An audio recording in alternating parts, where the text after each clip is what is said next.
Students, welcome in this video. आज का हमारा टॉपिक है तंत्रिका ऊतक। क्या है तंत्रिका ऊतक? इंग्लिश में कहते हैं हम इसे नर्वस टिश्यू।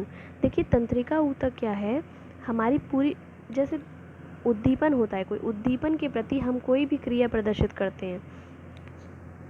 उद्दीपन क्या होता है? जो हमें कोई भी कार्य करने के लिए प्रेरित करे। ठीक है, हम हमारी बॉडी में जितनी भी क्रियाएं होती हैं या हम जितनी भी क्रियाएं करते हैं वो हम क्यों करते हैं? उद्दीपन के द्वारा, मतलब उद्दीपन के लिए। मतलब जैसे हमें भूख लगी, ठीक, तो हमने खाना खाया, तो भूख क्या है? उद्दीपन है। और हमने फिर क्या किया? खाना खाया, यानी कोई रिस्पॉन्स दिया। ठीक है, भूख के प्रति, उद्दीपन के प्रति हमने कोई रिस्पॉन्स दिया, यानी हमने खाना खाया। ठीक है, हमारे हाथ में कोई गर्म चीज़ टच हो गई, तो गर्म चीज़ क्या है? उद्दीपन। हमने एकदम से हाथ हटा लिया, ये क्या है? अनुक्रिया। ठीक है, तो मतलब क्या होता है? उद्दीपन के प्रति अनुक्रिया प्रदर्शित करने की जो क्षमता होती है वो हमारी पूरी बॉडी की कोशिकाओं में, सभी में होती है, लेकिन हमारी बॉडी में एक विशेष प्रकार की कोशिकाएं पाई जाती हैं जिसे हम बोलते हैं तंत्रिका कोशिका। क्या बोलते हैं? तंत्रिका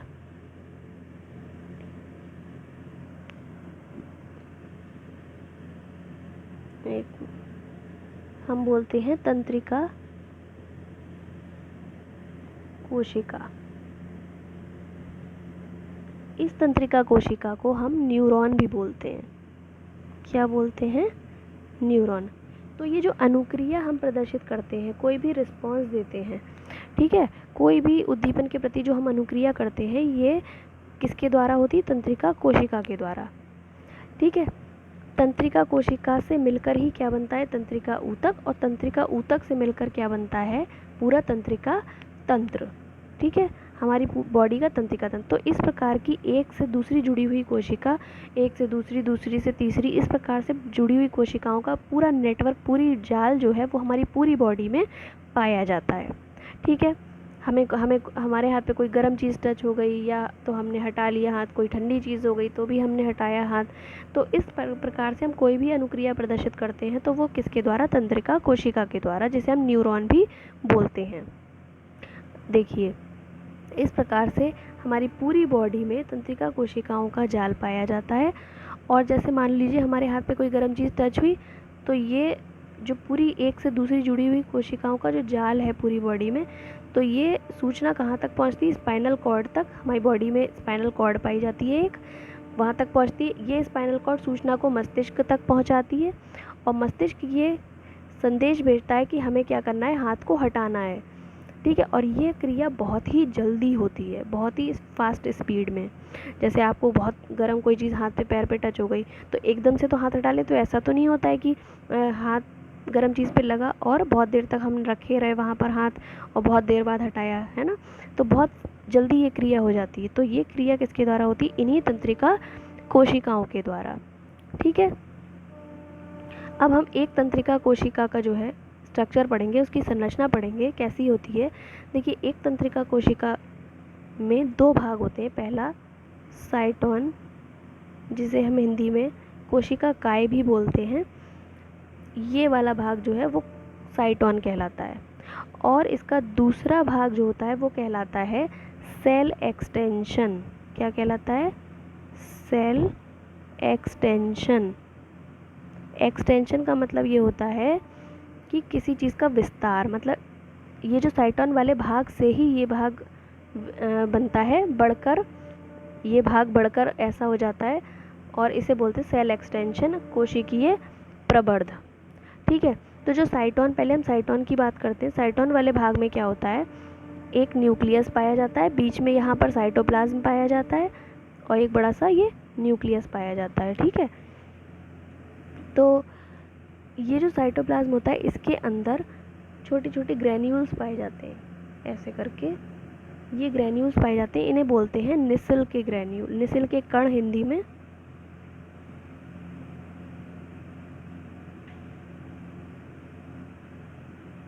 और इंग्लिश में बोलते हैं निसिल्स ग्रैन्यूल। क्या बोलते हैं?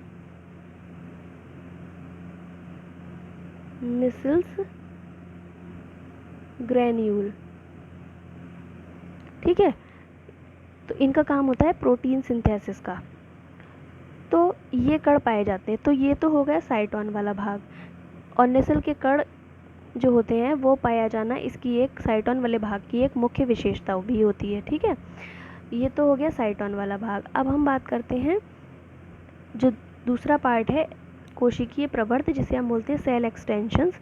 उसमें क्या होते हैं, उसके दो भाग होते हैं, पहला एक्सॉन और दूसरा डेंड्रॉन।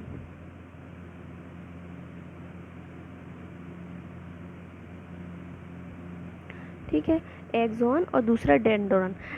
तो देखिए ये जो ये वाला भाग होता है, नीचे वाला भाग, साइटोन वाले भाग से ही एक और भाग विस्तृत होता है, मतलब बाहर निकलता है, जिसे बोलते हैं एक्सॉन। और ये एक्सॉन वाला भाग जो लास्ट जहाँ पर ख़त्म होता है वहाँ पर कैसा होता है, शाखित होता है, मतलब ब्रांच होता है। देखिए आप, ये एक्सॉन जो है ये पूरा आ रहा है यहाँ से यहाँ तक, और यहाँ पर आकर ये शाखाओं में बट गया है, और हर शाखा के लास्ट में एक ऐसे करके घुंडी पाई जाती है, मतलब नॉब पाई जाती है। ठीक है, ये शाखा, हर शाखा के लास्ट में एक घूमी हुई संरचना, मतलब सिनेप्टिक नॉब पाई जाती है। ठीक है, ये इस एक्सॉन का जो लास्ट भाग होता है, बिल्कुल अंतिम सिरा होता है, वो सिनेप्टिक घुंडी के रूप, मतलब घुंडी के रूप में फूला हुआ होता है। ठीक है, तो ये वाला भाग जो होता है वो दूसरी कोशिका से जुड़ा हुआ होता है। ठीक है, जो ऐसी ही एक दूसरी कोशिका होगी उससे जुड़ा हुआ होगा ये वाला भाग। ठीक है, अभी मैंने आपको बताया कि जो कोशिकीय प्रवर्ध होता है उसके दो भाग होते हैं, पहला एक्सॉन और दूसरा डेंड्रॉन। तो डेंड्रॉन क्या है, ये देखिए साइटोन से ही जो भाग निकलता है ये वाला भाग कहलाता है डेंड्रॉन। ठीक है, और ये डेंड्रॉन भी शाखित हो जाते हैं, ये दिख रहा है आपको, ये शाखाओं में बढ़ गया है, हर डेंड्रॉन शाखा में बढ़ गया है। तो ये जो शाखाओं में बढ़ता है, तो यही शाखाएं क्या कहलाती हैं, डेंड्राइट्स। डेंड्रॉन आगे चलकर शाखाओं में बढ़ जाता है और शाखाएं कहलाती हैं डेंड्राइट्स। ठीक है, समझ में आ गया, डेंड्राइट्स कहलाती हैं। तो दोनों भाग हो गए, एक एक्सॉन और दूसरा डेंड्रॉन। किसके भाग हैं ये, कोशिकीय प्रवर्ध के। कोशिकीय प्रवर्ध के दो भाग बता दिए मैंने आपको, एक्सॉन और डेंड्रॉन। तो अब देखिए ये जो हो गई डेंड्राइट्स की बात हो गई, तो एक चीज़ और होती है एक्सॉन में, एक्सॉन के चारों तरफ एक शीथ पाई जाती है, मतलब एक कवरिंग पाई जाती है। ये जो आपको येलो कलर दिख रहा है ना, ऐसे करके शीथ, इसके चारों तरफ एक कवरिंग पाई जाती है जिसे हम बोलते हैं माइलिन शीथ। क्या बोलते हैं, माइलिन का आवरण। माइलिन आवरण पाया जाता है, मतलब माइलिन क्या चीज़ होती है, एक लिपिड का बना हुआ एक आवरण होता है जिसे बोलते हैं माइलिन आवरण या फिर माइलिन शीथ। तो ये जो शीथ होती है वो कंटिन्यू नहीं होती, मतलब थोड़ी जगह पे हुई फिर बीच में नहीं हुई, फिर थोड़ी जगह पे हुई फिर बीच में नहीं हुई, तो ये कंटिन्यू नहीं होती, बीच बीच में पाई जाती। तो जहाँ पर नहीं पाई जाती है, ये जो ब्लू कलर का आपको भाग दिख रहा है, जहाँ पर नहीं पाई जा रही है ये माइलिन आवरण, उसे बोलते हैं नोड ऑफ रेनबियर। क्या बोलते हैं, नोड ऑफ रेनबियर। ठीक है, तो ये इसके किसी किसी कोशिका में माइलिन शीथ पाई जाती है और किसी किसी में नहीं पाई जाती। तो ये था पूरा किसका स्ट्रक्चर, तंत्रिका कोशिका का। ठीक है, ये देखिए इस प्रकार से एक कोशिका दूसरी कोशिका से जुड़ी होती है। जैसे मैंने आपको बताया पूरी बॉडी में इसका नेटवर्क पाया जाता है, इसका पूरा जाल पाया जाता है। तो क्या इस प्रकार से जो है ये जुड़ी होती है। ये जो एक्सॉन वाला भाग होता है ये मैंने बताया ब्रांचिंग में डिवाइड होता है, मतलब ब्रांचेस बन जाती हैं इसकी। और फिर इसी प्रकार से जो दूसरी कोशिका ये वाला भाग होता है इसका, ये इसी से जुड़ा होता है। इसी प्रकार से एक से दूसरी, दूसरी से तीसरी, तीसरी से चौथी कोशिका से जुड़ता हुआ पूरा तंत्रिका तंत्र हमारी बॉडी का बनता है। ठीक है, जिसमें कि स्पाइनल कॉर्ड और मस्तिष्क भी शामिल होता है तंत्रिका तंत्र में। और जो नर्व्स होती हैं, मतलब तंत्रिका कोशिकाएं होती हैं, वो ऐसी होती हैं, एक दूसरे से जुड़ी हुई पूरी बॉडी में पाई जाती हैं। और इनका कार्य मैंने बता दिया कि हम किसी भी जो उद्दीपन होता है उसके प्रति अनुक्रिया जो प्रदर्शित करते हैं वो किनके द्वारा होती है, ये कार्य किसके द्वारा होता है, तंत्रिका कोशिका या न्यूरॉन के द्वारा। आई होप आप लोगों को सब समझ में आ गया होगा। इस वीडियो में हम इतना ही पढ़ेंगे। Thank you so much.